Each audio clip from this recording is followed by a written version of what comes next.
আসসালামু আলাইকুম, welcome to my channel আনমনা জান্নাত কুকিং অ্যান্ড ব্লগিং। আপনাদের সুস্বাগতম। বন্ধুরা, আমার চ্যানেলে নতুন হলে অবশ্যই সাবস্ক্রাইব করবেন এবং লাইক শেয়ার দিয়ে পাশে থাকবেন, কারণ এতে করে কি হবে, আমার নতুন কোনো ভিডিও ছাড়লে সাথে সাথে আপনার চ্যানেলে চলে যাবে। আর হ্যাঁ, আমি বেশি ইম্পর্টেন্ট টিপস দিয়ে থাকি, যেমন আজকে একটা এই যে গরম মশলা বলি এক কথায় আমরা, এগুলো আমাদের নিত্য প্রয়োজনীয় কাজে লাগে।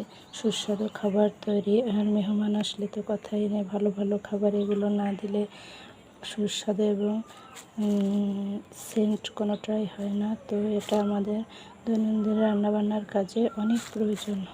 তো বন্ধুরা, আজ বলি, এটা আমরা বাজার থেকে এনে যখন প্রয়োজন সাথে সাথে খাবার ইউজ করি। অনেকে আছে এগুলো সম্পর্কে একেবারে অসচেতন। এই যে বন্ধুরা দেখেন, এটা কত পরিষ্কার আর ঝরঝরে হয়েছে, সুন্দর হয়েছে। কেন হয়েছে জানেন? আমি যখন বাজার থেকে গরম মশলা আনি, সাথে সাথে সুন্দর করে ধুয়ে পরিষ্কার করে এভাবে রোদে শুকিয়ে তারপর ইউজ করি। দেখেন কত সুন্দর ঝরঝরা হয়েছে।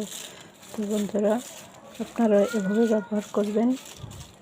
যে দেখেন, সুন্দর একটা স্মেল বেরিয়েছে, যা আপনাদের বোঝানো যাচ্ছে না। তো আপনারা বাসায় যখনই কোনো খাবার খাবেন, এভাবে পরিষ্কার করে সুন্দর করে খাবেন। যেহেতু আমরা খাবারে ইউজ করি, সেহেতু অবশ্যই আমাদের স্বাস্থ্যসম্মতভাবে জিনিসটা ব্যবহার করা জরুরি। তো আপনার হাতে আপনার ফ্যামিলির স্বাস্থ্য সুরক্ষা নিশ্চিত। আপনি এটা অবশ্যই কেয়ার করবেন।